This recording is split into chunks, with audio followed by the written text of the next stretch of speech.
Hey guys, Vlad Moldavskiy here from MeetAdvisors.com. I'm joined with Alexandra Eidenberg from The Insurance People. Alexandra, how are you today? I'm doing fantastic. Thanks for having me. Thanks for joining us. You mind telling MeetAdvisors, if it isn't obvious, what exactly do you do at The Insurance People? We do all your favorite boring things. So we do car, home, business liability, workman's comp, errors and omissions, life, health, disability. Like I said, all your favorite boring things. My personal specialty is health insurance. I've been very focused on the Affordable Care Act and how to make sure that people are able to enroll in the right plan for their family and business. So before we got on camera, obviously we were talking about the concept of women entrepreneurs and advocating for things like that. And I really want to focus this 3 to 5 or 7 minute session on that topic. And great. What is it about women entrepreneurs that sparks your interest? Obviously you are a women entrepreneur, but why are you so passionate about pushing it in that sense? In our nation, we are at a constant struggle with equality for women, and one of the biggest equality issues is pay and wages. And as a business owner, you have a direct relationship between how hard you work and how much money you make. So as a mompreneur and a female business owner, I think that one of the best things about being a business owner is I have control over my income. And the harder I work, the more I make. And I believe that women need to be empowered in order to make money. And unfortunately, so many women don't feel like they're worth it. They don't feel like that they can go for it in that sense. So I love seeing women start businesses and make the money that they deserve.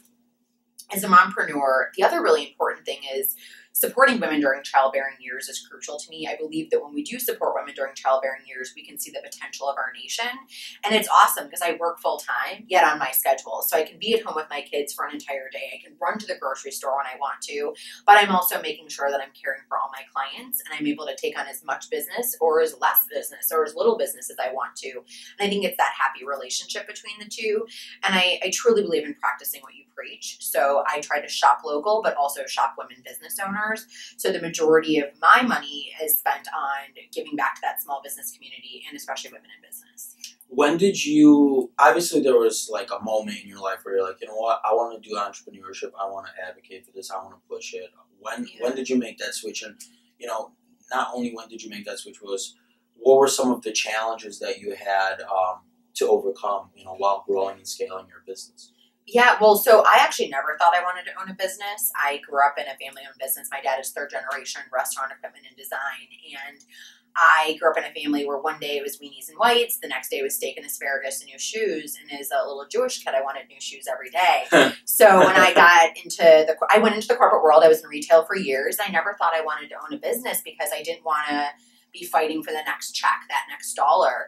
And then I realized through the corporate world that I'd rather work any day of the week and make a little money for myself versus work for somebody else and watch them make millions as I'm only making a fraction of what I'm worth. So for me, owning a business really allowed for me to command that authority and not get walked on. I don't think it's easy to scale a business. I went the route of let's just throw it all on the line and make it happen. I have a small business entrepreneurship degree from Columbia College, Chicago with a focus on nonprofits. And I always wanted to own a nonprofit. And then I realized in order to run a nonprofit, you have to make some money. So I ended up in insurance, which is completely a part of the system. I've never been innovative or creative. I'm just great at taking a wheel that's spinning and spinning it faster. So I took something that's super everyday and made it applicable to everyday people. We target the middle class and work with everyday people and businesses, and it's just taking that thing that's already there and making it better. We have 2 locations, and I take pride in the fact that we grew it from ground up. So I went from eating spaghetti every day to being able to afford the nicer things in life because I planted those seeds, and now the trees are growing. Moving forward from today, what are some of your next steps? What are some of your next objectives to accomplish? Because entrepreneurs are crazy, literally, and they're addicted to creating things, and they're addicted to taking the next step. And I was just talking to Stan Bokov from TradingView. It's a trading platform on the web, and I was telling him, I was like, you don't just stop at the point. you accomplish a lot, and then there's something next, whether it's an exit, whether it's really pushing yourself. Do you have anything, So I think every entrepreneur has a game plan. If they want to start another business, they want to continue on this one, do they want to sell it, what do they want to do? I think the greatest part about being in insurance is that it's residual income. So, but the only problem with residual income is residual customer service. So, you're making money all the time, but there's always people to help. So I do plan on always having the insurance practice. We've built up an amazing amount of residual income, and I want to continue that process. My core genius has always been sales. I love to sell stuff. I just like seeing people gain access to things they already need and being a part of that process of them understanding their purchase. So I always do want to be in some kind of high-level sales role at my company. But as my company grows, the goal is always to replace yourself. That ultimately is the best thing you can do, because when you can replace yourself, you can focus your energy elsewhere and get bigger and better. I went into business to make profit. I think that a lot of women are not willing to say that, but I play to win, and our goal is to open up several other locations. We have 2 locations right now, one in Park Ridge and one in the city on Irving and Kimball, and I want to be able to serve more everyday families and small businesses, and that comes through market share. So we want to open up more offices and really just spread our reach even further. No interest in getting outside the state of Illinois. It's just more licensing, more contracting. It's not really what I want to see happen. And for me, the ultimate goal is to phase out of being a part of the everyday practice at the insurance people and get into politics. So I have deep passion in becoming a politician who's the voice of women in everyday small businesses. Great. One thing I like to ask entrepreneurs that come to MeetAdvisors.com is, what's one piece of advice you would give to our community when just starting off and at phase 1? Yeah. Well, the biggest thing, don't be scared to ask for help. I think so often, especially women, we just, we don't want to think to people that we need things. We don't want to sound needy. Asking for help is crucial. You can't be a one-man band. So you have to lean on others. And through leaning on others, you learn and you grow and you develop yourself. But also, it comes down to those core basics. And I think so often, especially for mompreneurs, we love our creative, we love what we're doing, but we forget the basics. So it's as simple as getting a great CPA. You have to have a great accountant, having an attorney.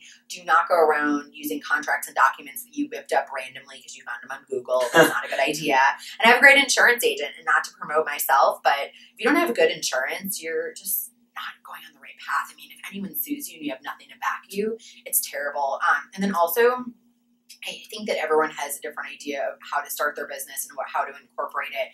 I believe in being an LLC or a corporation. People that choose to own a sole proprietorship are asking for it. Getting sued because you make a mistake sucks, but getting sued personally for it is even worse. You can lose your home and everything else. Thankfully, I've always had a corporation, and I've worked very hard with the Small Business Advocacy Council to lower the fee to start a business here in Illinois. So now it's $39 to start an LLC with $0 annual renewal fees. That makes it so tangible and so affordable, and I just highly recommend that people don't go that sole prop route, because that just puts everything under your social, everything under you, and as a business owner, you go in to win it, and you could lose everything in one problem. Great. What's your website? So it's insuranceppl.com. That's insurance, your favorite word, then Pam Lauren, ppl.com. Guys, check out MeetAdvisors.com for more videos and blogs. Thanks for joining us today. Thank you.